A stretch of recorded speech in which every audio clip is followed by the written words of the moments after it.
Upon seeing him, one friend turned to the other and said, "By God, Job must have committed a sin so grievous that no one else in the world has committed it. For 18 years, God has shown him no mercy." The other friend, confused, asked, "What do you mean?"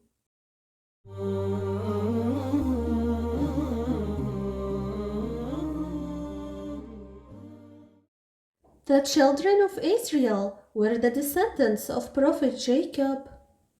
They were a chosen nation, guided by God through various prophets, but their path was also filled with trials and challenges. Among them lived a man whose faith and patience would soon be tested beyond imagination, Prophet Job, Ayyub, peace be upon him. Job was a man blessed with immense wealth, a large family, and abundant prosperity. His life seemed perfect, a picture of gratitude and generosity. He frequently reminded others, "All that we have is from God. Wealth, health, and family are His gifts. We must always be grateful and help those in need." Job's goodness and kindness made him a beloved figure in his community.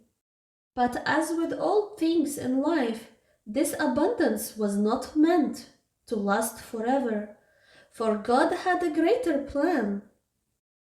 In His divine wisdom, God decided to test Prophet Job with trials that would seem unbearable to many. First, his wealth was stripped away. His lands grew barren, his cattle perished, and his children, whom he loved dearly, fell ill and passed away. Yet, even in the face of these profound losses, Job's faith remained unshaken. With calm resolve, he declared, "From God we come, and to Him we return.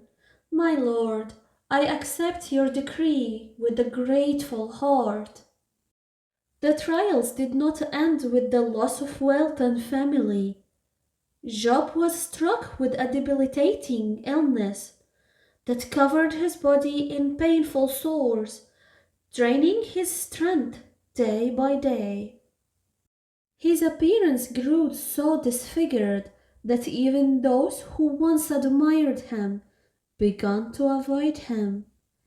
His once thriving household was now deserted, except for his devoted wife who remained by his side.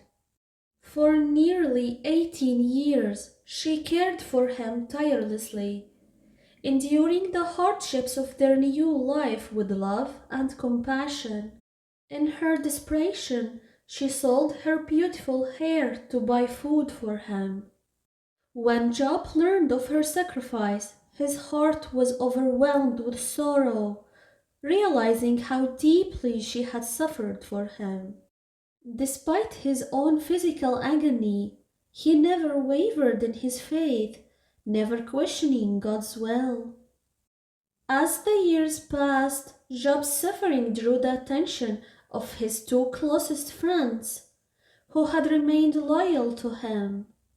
They came to visit, worried about his condition.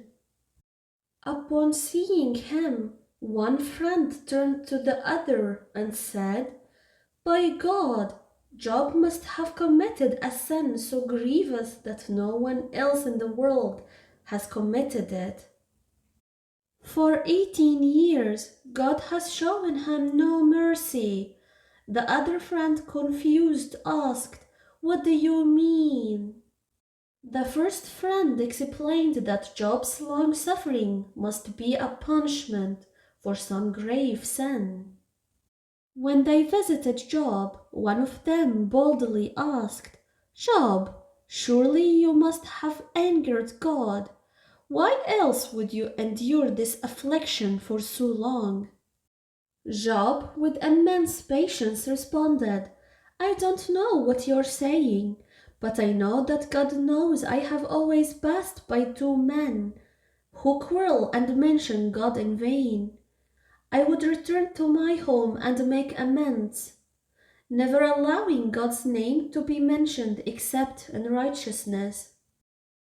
After years of suffering, Job prayed to God with humility and sincerity, saying, "Indeed, adversity has touched me, and you are the most merciful of the merciful." God in His mercy responded to Job's patience and steadfastness. "Strike the ground with your foot. This is a spring for a cool path, and drink." Obeying the divine command, Job struck the ground with his foot, and immediately a spring of fresh water gushed forth.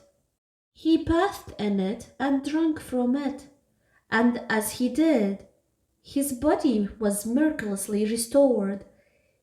His ailments vanished, and his health was fully renewed.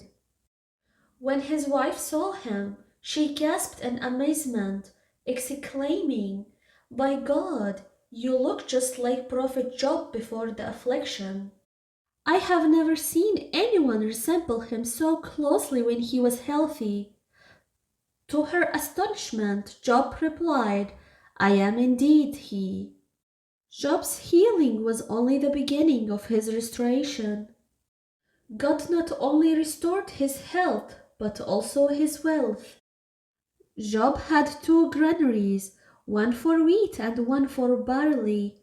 God sent two clouds, one over the wheat granary, pouring gold into it until it overflowed, and the other over the barley granary, filling it just as abundantly. Job's wealth was now greater than it had ever been, marking the fulfillment of God's mercy. However, during the dark days of his illness, Job had made a vow in a moment of distress. In his suffering, he had become angry with his wife for an act of sacrifice she had made, selling her hair to buy food for him. In his frustration, Job had vowed that if God healed him, he would strike her 100 times. But now, with God's mercy, his heart softened toward his wife. He recognized the immense sacrifice and support she had shown him.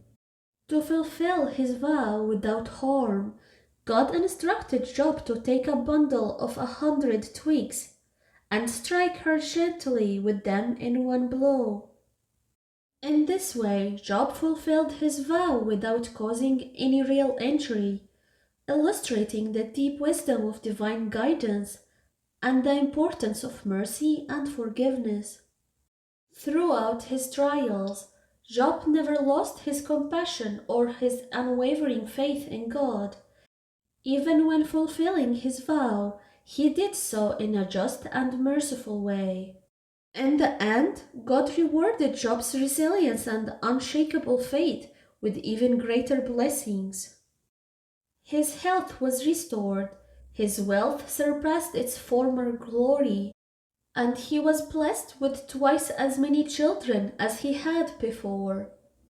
His period of hardship came to a close, and a new chapter of peace and prosperity began.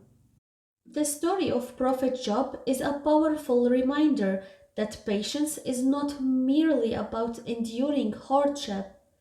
It also leads to spiritual growth, understanding, and divine mercy.